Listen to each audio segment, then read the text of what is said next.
জামাল ভুঁইয়া তারিক কাজীদের দিয়ে শুরু হলেও পথটা ভালোভাবে দেখিয়ে দিয়েছেন হামজা চৌধুরী।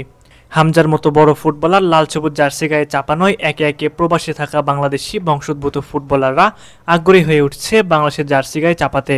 হামজার দেখানো পথে এরই মধ্যে যোগ হয়েছে কানাডার সামিত সোম। তবে এই মিছিলে নাম লেখাতে আগ্রহী নাম আছে আরও, যার মধ্যে সবচেয়ে বেশি আলোচনা হচ্ছে কিউবা মিচেলকে নিয়ে। হামজার দল শেফিল্ড ইউনাইটেডের মতোই ইংলিশ ফুটবলের দ্বিতীয় স্তর চ্যাম্পিয়নশিপে খেলত সান্ডারল্যান্ড। তবে গত কয়েকদিন আগে হামজার শেফিল্ডকে হারিয়ে ইপিএলে উঠেছে সান্ডারল্যান্ড। প্রিমিয়ার লিগের সমীহ জাগানো এই ক্লাবের অনূর্ধ্ব-21 দলের হয়ে প্রিমিয়ার লিগ 2-এ খেলেন কিউবা মিচেল। 19 বছর বয়সী এই সেন্ট্রাল মিডফিল্ডারের সঙ্গে বাংলাদেশের বিশেষ সম্পর্ক আছে, এটা আমরা সকলে জানি।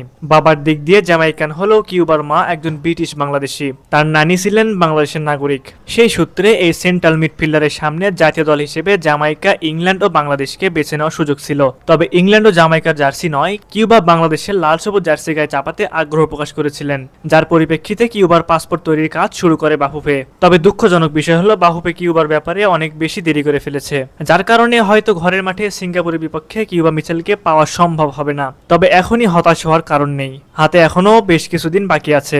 কিছু প্রক্রিয়া দ্রুত সম্পন্ন করলে কিউবা মিচেলকে জাতীয় দলে নিয়ে আসা সম্ভব। বাংলাদেশি পাসপোর্ট হাতে না পাওয়ায় কিউবা মিচেলকে প্রাথমিক দলে রাখা হয়নি। তবে হাতে যেহেতু সপ্তাহ খানেকেরও বেশি সময় আছে, এর মধ্যে কিউবার পাসপোর্ট সংক্রান্ত সব কাজ সম্পন্ন হয়ে গেলে তাকে মূল স্কোয়াডে রাখার সম্ভাবনা রয়েছে। এখন বাফুফের উচিত হবে দ্রুতই কিউবা মিচেলের ব্যাপারটা সুরাহা করা।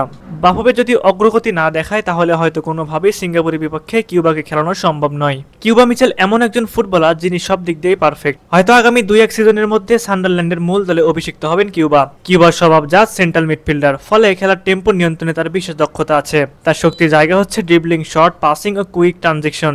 ভালো টার্ন নিতে পারায় সহজেই ক্লোজ কন্ট্রোলে প্রতিপক্ষের 2-1 খেলোয়াড়কে হারাতে পারেন তিনি। ডায়াগোনাল পাসে পজিশন সুইচ করতেও দারুণ পটু, সেই সাথে ট্যাকেলিংও যথেষ্ট দক্ষতা দেখাতে পারেন, ফলে তাকে একজন পরিপূর্ণ মিডফিল্ডার বলাই যায়। সেই ক্ষেত্রে চাইলেই অ্যাটাকিং মিডফিল্ডার হিসেবেও তাকে খেলাতে পারেন হেড কোচ হাবিয়ার ক্যাব্রেরা। সুতরাং বুঝতেই পারছেন কিউবার মতো বড় মাপের একজন ফুটবলার, যাকে চাইলেই কাজে লাগাতে পারবে বাংলাদেশ ফুটবল ফেডারেশন।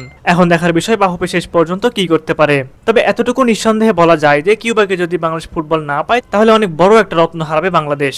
সুপ্রিয় দর্শক, আপনাদের কাছে কি মনে হয় কিউবা মিচেলকে কি সিঙ্গাপুরের বিপক্ষে ম্যাচে পাওয়া যাবে? কেননা তার পাসপোর্ট সংক্রান্ত সব কাজ প্রায় শেষের দিকে। এখন যদি বাফুফে সুরাহা করে তাহলে কিউবা মিচেলকে সিঙ্গাপুরের বিপক্ষে খেলানো সম্ভব।